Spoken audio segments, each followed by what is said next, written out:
or welcome back to the channel. Tonight we will be delving into the true crime case of cult leader Jim Jones and the People's Temple. We will be reading tonight from a book I picked up from Barnes & Noble a couple of days ago called Killer Cults, Stories of Charisma, Deceit, and Death. The book is written by Stephen Singular. Yes.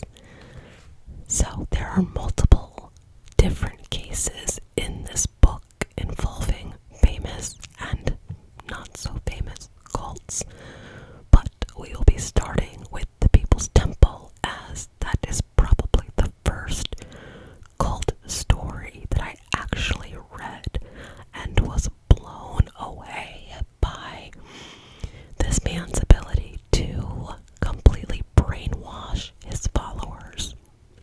So, here we go. My apologies in advance if the page turning sounds absurdly loud. I represent divine principle, total equality, a society where people own all things in common, where there's no rich or poor, where there are no races, wherever there are people struggling for justice and righteousness, there I am, Jim Jones, founder of the People's Temple. As a young man, Jim Jones bounced from one thing to another before finding his direction and calling. He passionately wanted to be a minister, and in 1952 was hired as a student pastor at the Somerset Southside Methodist Church in a poor white neighborhood in Indianapolis. He understood being both poor and white, since he had grown up that way, and he had strong convictions about helping the downtrodden. A natural-born preacher, he was soon building a congregation, but with a twist for that time and place. He didn't want to deliver standard sermons only to white people like himself. He also wanted to talk about social justice to African Americans and anyone else who wanted to hear his message. Somerset Southside Methodist might have promoted harmony, acceptance, and loving one's fellow man or woman from the pulpit, but it didn't want to bring those whom such virtues might invite into its own backyard. Jones left the church and in 1955 started his own place of worship, the Wings of Deliverance, which he soon would rename the People's Temple. He didn't just air his sermons from the sanctuary, but scraped together enough funds to buy airtime and broadcast them over a local AM radio station. His congregation was growing at the time that he was getting more concerned about his future. Restless and fearful of calamities such as nuclear war, he said it would come on July 15th of 1967.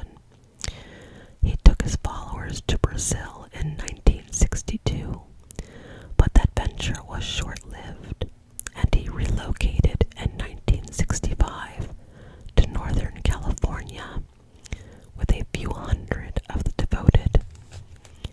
They resettled in the small towns of Redwood Valley and Ukiah in the beautiful and relatively isolated forest country. But Jones soon itched to branch out again and opened a church in San Francisco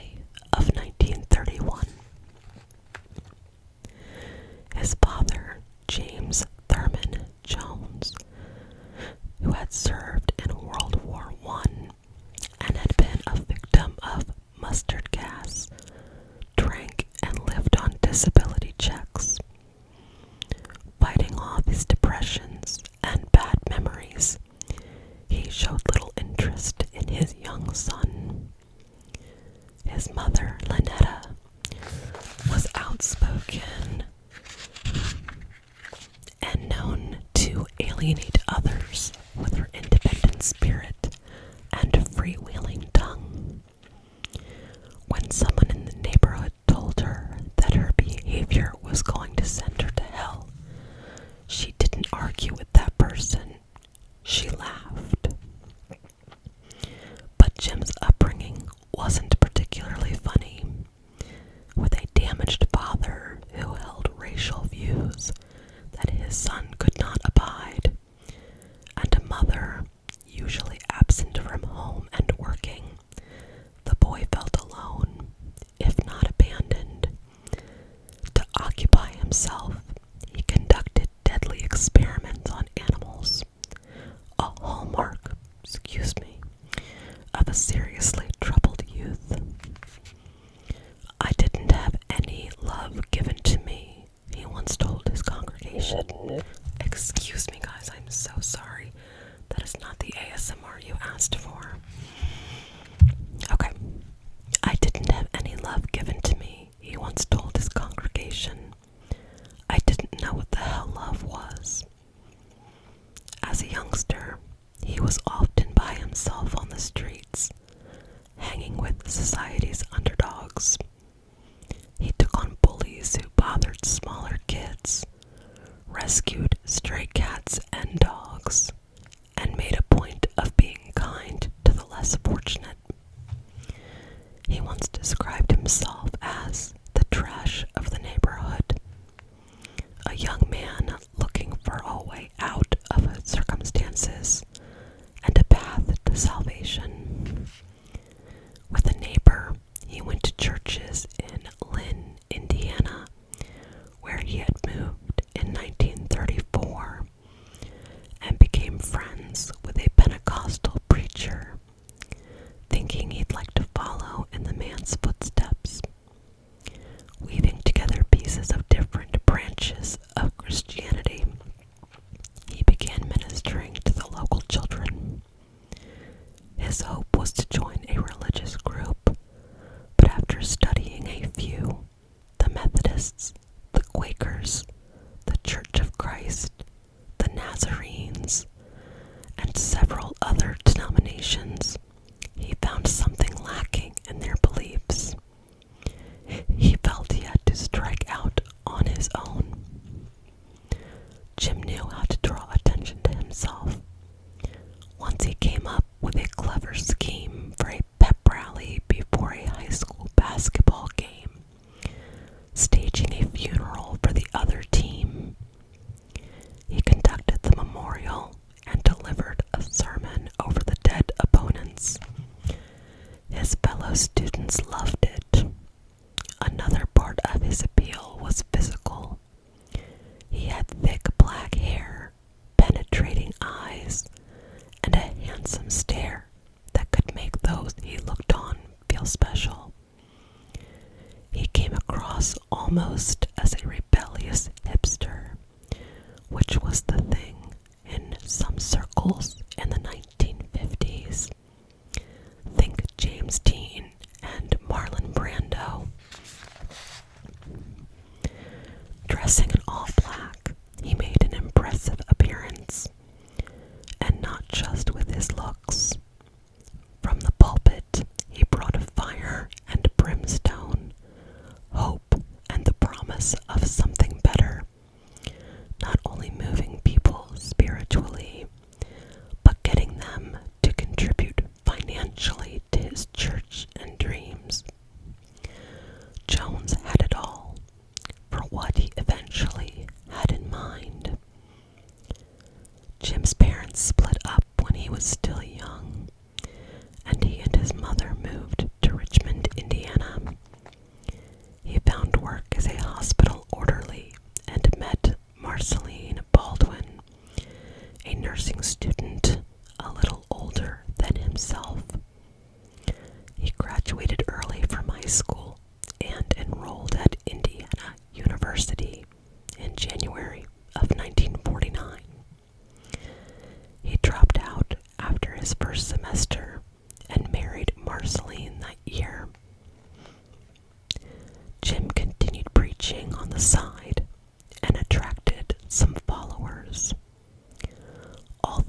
discouraged dancing, romantic relationships, and sex for his flock. He indulged in adulterous affairs and fathered at least one child.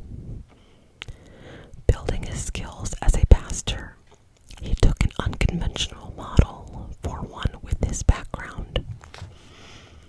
George Baker, aka Father Divine, was a black preacher who in the 1920s had founded the International Peace Mission movement. He led a multiracial congregation, and some of his sermons focused on avoiding the sexual act, a message Jim borrowed from him.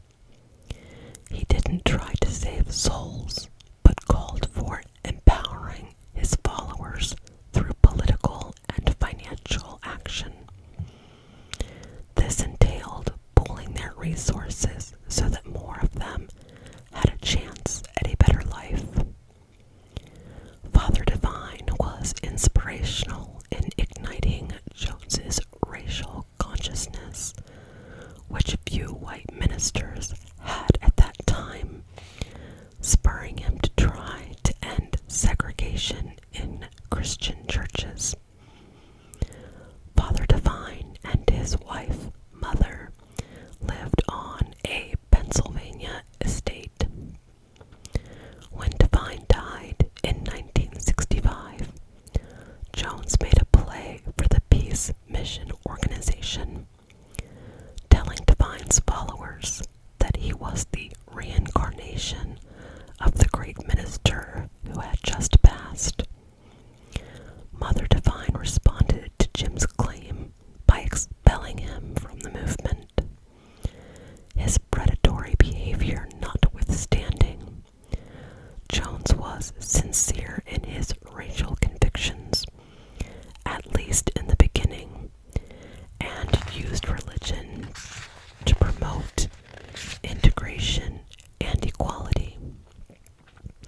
He and Marceline adopted 3 Korean children and a youngster who was part Native American, and they were the first white couple in Indiana to adopt an African American child, to whom they gave their own last name. Jones referred to his growing clan as his Rainbow Family, a moniker he later applied to his religious followers. As the head of the Indianapolis Human Rights Commission, to which he was appointed in 1960, Jones worked to desegregate restaurants, hospitals, and the city's police department and telephone companies. The People's Temple provided free food and housing for the elderly and mentally ill, along with drug counseling for addicts. In Indiana, this unleashed a backlash against his family, who became the victims of threats and letters from people who prayed for Jones to die. He found more openness in California, especially in San Francisco in the 1970s, where his congregation reached into the thousands.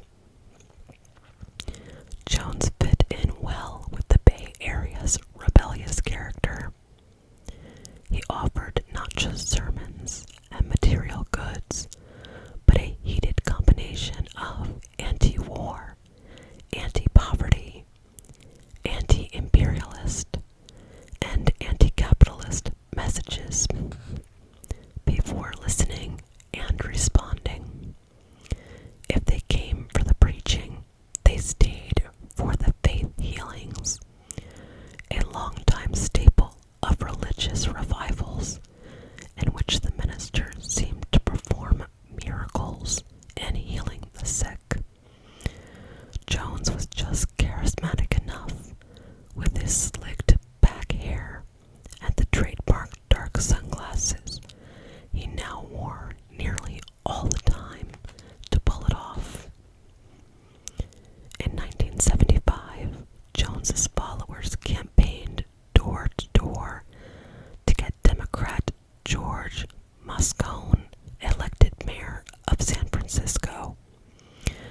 Moscone then praised Jones for bringing peace and harmony to poor and frustrated people, and in 1976, he appointed Jones to the San Francisco Housing Authority Commission. Jones was politically engaged at the same time as Harvey Milk, the first openly gay person to be elected in November of 1977 to the city's Board of Supervisors.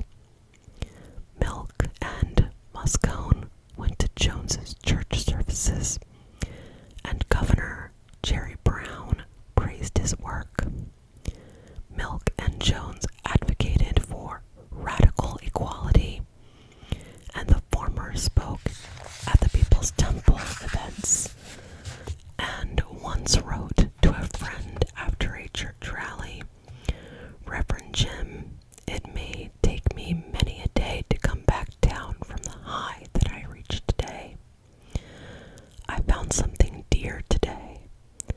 I found a sense of being that makes up for all the hours and energy placed in a fight. I found what you wanted me to find. I shall be back, for I can never leave." In November of 1978, Harvey Milk was gunned down a year after his election, his death only 9 days separated from Jones's. Jones had reached the height of respectability in San Francisco, where renowned columnist Herb Caen wrote about him in his Society column, describing the sect leader as soft-spoken, modest, publicly shy. This despite Jones having been arrested in December of 1973 for lewd conduct at a movie theater in Los Angeles. As the People's Temple leader became more popular in San Francisco, his style began to change, and his demons, which he'd mostly been able to suppress until then, grew stronger. He became dependent on prescription drugs, and his sexual views were turning stranger. He was obsessed with homosexuality, calling our men he thought were gay while bragging about his own heterosexual prowess. Some of his followers wondered if all of this was to mask his being gay himself and incapable of facing the truth or publicly coming out. As time passed, Jones's tendencies became more flagrant. There were accounts of him using a rubber hose to beat the genitals of a man suspected of pedophilia in front of a group until the man bled. Jim said that if all of us were homosexuals, ex-Temple member Joyce Houston claimed in the documentary Jonestown, everyone except him. He was the only heterosexual on the planet, and that the women were all lesbians, the guys were all gay, and so anyone who showed an interest in sex was just compensating. In classic cult fashion, Jones accumulated more power over others by separating families or trying to end marriages.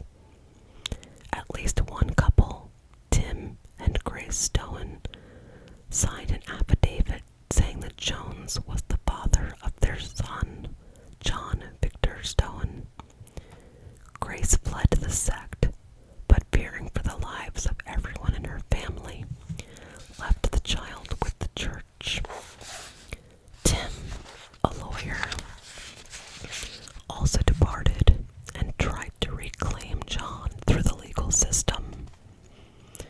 After much wrangling, the boy stayed with the sect. Not all of the Joneses' conflicts involved court battles. Stories of violence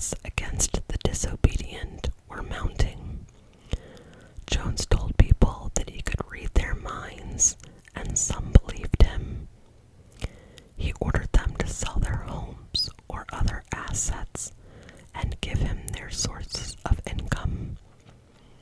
His followers tried to rationalize all this, reminding themselves of what he was accomplishing in San Francisco and how many people he'd brought into the church. As Jones's eccentricities increased, he grew more restless. He was thinking of making another major move, this time far to the south. In mid-1977, New West interviewed some of those who'd left the church, who described a sometimes violent, sometimes phony prophet sliding out of control.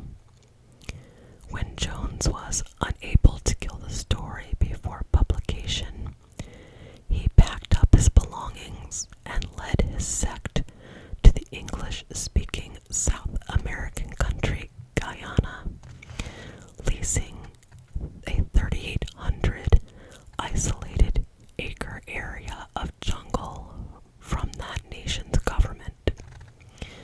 There he could fulfill his long-held concept of creating his own community and calling it Jonestown, away from the clutches of society, other religions, the media, and the law.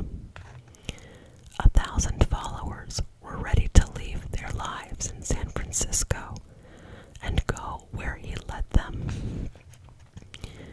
In Guyana, Jones's followers were quickly organized into various teams that would be in charge of future operations, education, medical, daycare, and agricultural. They raised chickens and pigs and planted crops. Jonestown was intended to be a utopia, far from the American scene, and those who wanted to attack the sect and its leader. But the move to Guyana did nothing to lessen Jones's ravings and punishments for those who questioned his vision or goals or mental abilities. Jones thought that the CIA was trying to undermine the community's efforts by poisoning its rice supply.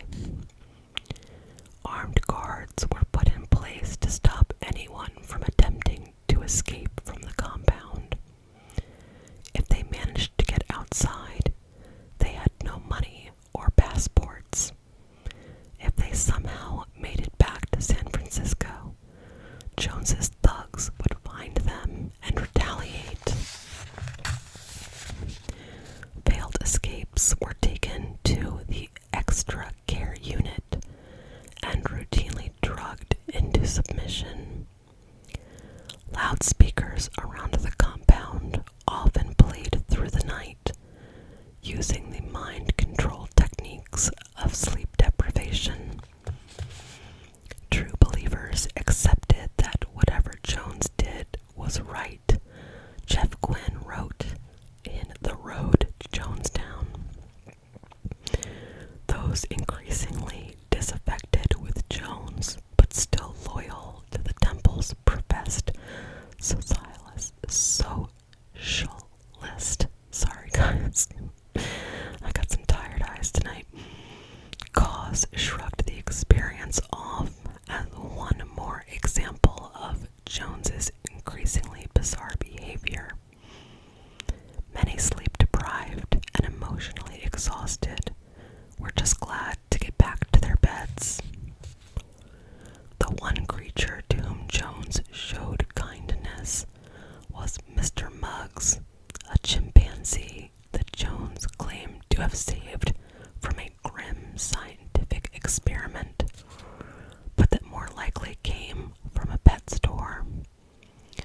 In 1973, the church's periodical, The Temple Reporter, said of Mr. Muggs, only 18 months old, he has the intelligence of a 4-year-old child. It may sound anthropomorphic, but Muggs will follow every command of Pastor Jones.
persecution or being forced to live in worse conditions than they already did.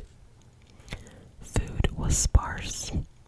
Jonestown members were forced to work a dozen or more hours at a stretch in the heat, and at night they were expected to learn the Russian language, as their leader believed that the Soviet Union, paradise according to Jones, supported what they were doing in the forests of Guyana.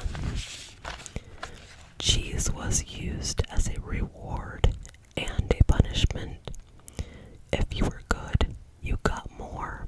If you were bad, less. Jones repeatedly showed his followers, especially his black sect members, Night and Fog, a movie about the Jewish concentration camps, to convince them of what the United States planned to do to minorities. That was why he said it was absolutely essential for them to carry out his every order and build their home elsewhere. He was now taking Valium and synthetic morphine. He drank too much, and when drunk, spewed venom against his enemies, real and imagined. He practiced more fake self-annihilations with his followers and talked about the nobility of dying for the cause. In early 1978, after announcing that armed force was coming to kill everyone, Jones demanded that all the compound members drink from a vat of poison, announcing that they would die in less than an hour. They did as they were told, but it was just another loyalty test, and all survived. Some tried to call attention to Jones's decline, but that was dangerous. Others tried to escape. He meted out punishment to the disloyal and raged against anyone attempting to defect. He sent cheery videos of Jonestown to his former followers in San Francisco, showing how happy his people were in Guyana, living freely in their new cabins. But stories of the actual reality were leaking out and growing more troubling. After considerable effort, People's Temple member Yolanda Williams persuaded Jones to let her and her family leave Guyana with the promise that they would return. In San Francisco, she was contacted by Representative Leo Ryan, a California Democrat who had begun investigating Jones and his followers. An unconventional politician, he was sympathetic to their plight.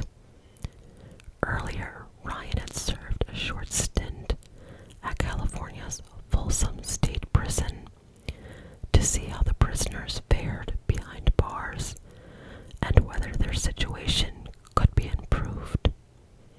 He also had traveled to Canada to investigate the slaughter of baby seals. When he began receiving complaints about the People's Temple from the relatives of those in the sect, he thought that their kin were being held against their will, and he felt he had to act. Ryan fired off a letter to Jones, and similarly to what he'd done at Folsom, asked to come there and take a look. That was the last thing Jones, whose kingdom was up and running in the jungle, wanted to hear. But turning down the congressman might produce a worse outcome. He let Ryan visit.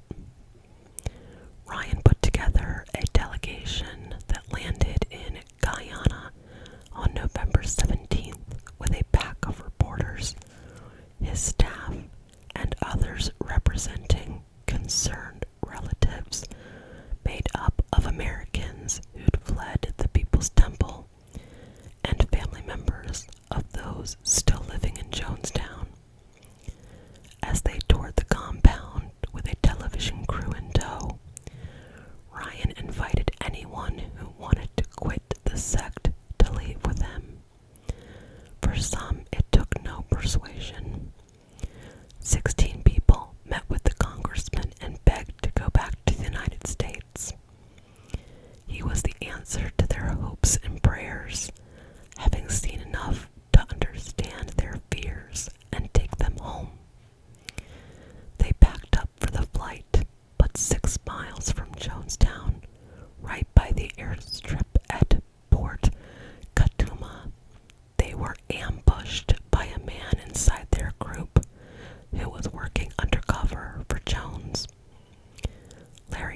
His mistress, Maria Katsaris, agreed. There's nothing to worry about, she told them. Everybody keep calm, and the oldest children can help love the little children and reassure them. They're not crying from pain. It's just a little bitter tasting, but they're not crying out of any pain. As the people began drinking the cyanide concoction, the air was filled with the sounds of vomiting. Mothers gave the drink to their children and then swallowed it themselves.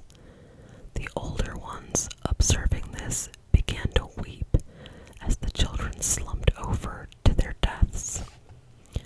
One follower grabbed the microphone and said, "The way the children are laying dead now, I'd rather see them lay like that than to see them have to die like the Jews did, which was pitiful.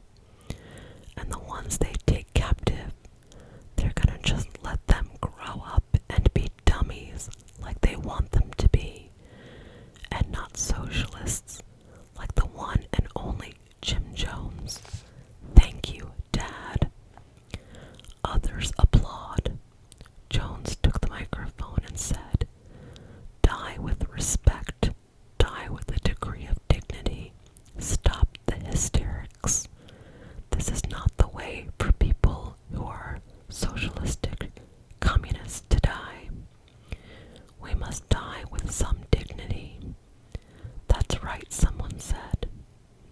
"Some people," Jones said, "assure these children of stepping over to the next plane.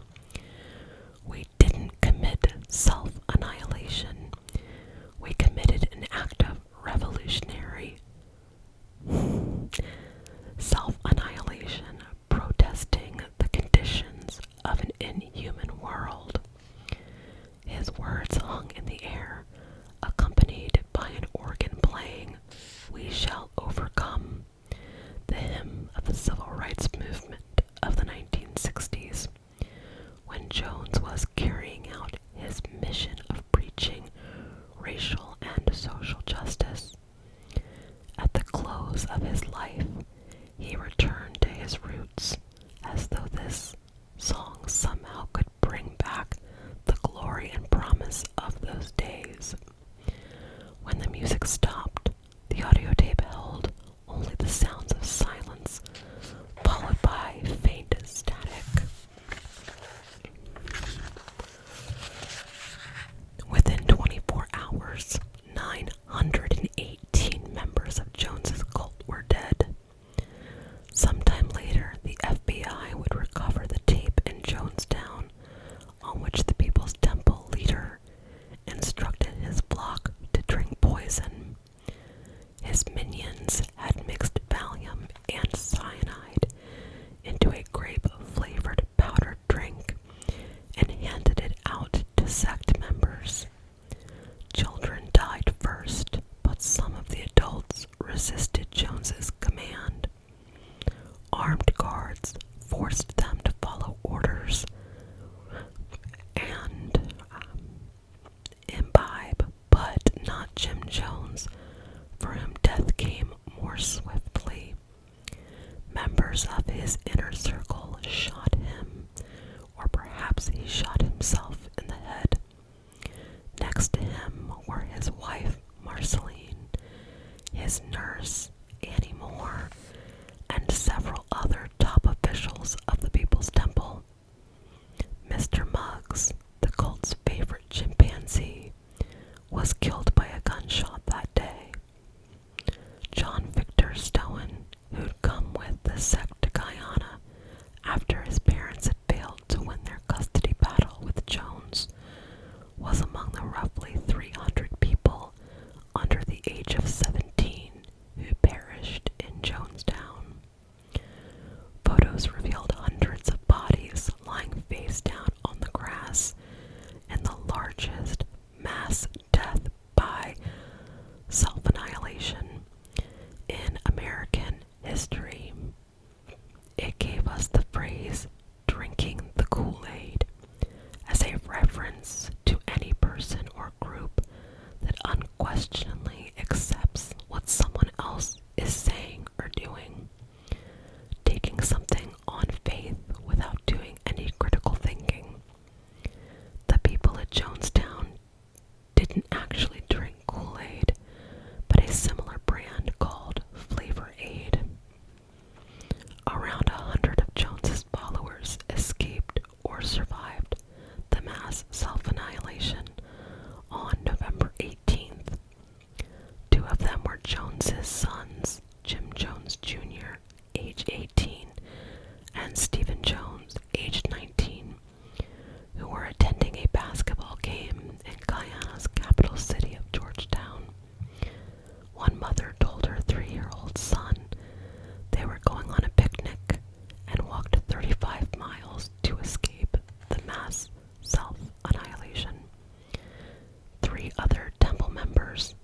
Union's Communist Party. An elderly black woman, Hyacinth Thrash, had slept in her cabin on the compound as all those around her were committing self-annihilation. The next morning, she got out of bed and walked to the Senior Citizen Center, seeing rows of corpses covered with sheets. One body belonged to her sister. There were all of those dead being put in bags, she wrote in her 1995 memoir, The Onlyest One Alive. People I'd known and loved. God knows I never wanted to be there in the first place.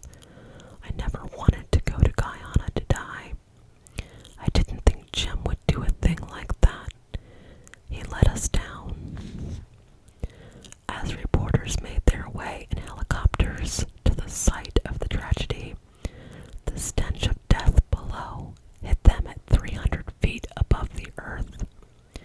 From that perspective, one journalist said, the bodies looked like a bunch of discarded rag dolls as they were dressed in bright shades of blue, green, and red. Once the choppers had landed, the newspeople wrapped handkerchiefs around their mouths and noses to ward off the smell. The jaunty colors of the clothing made the scene seem even more surreal and macabre.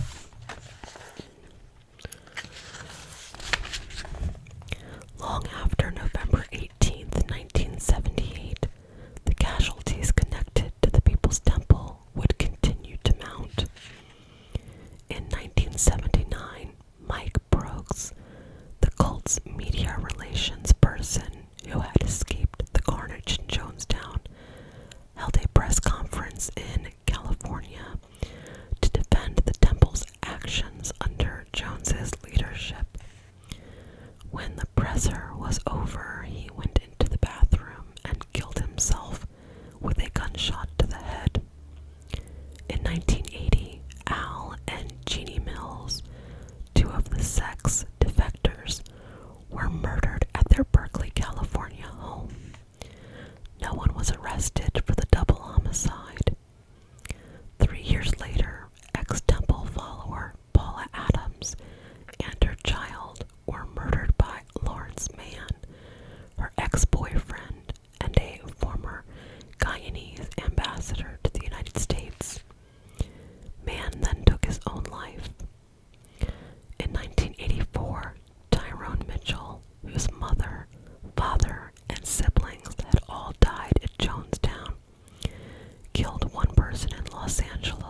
see you guys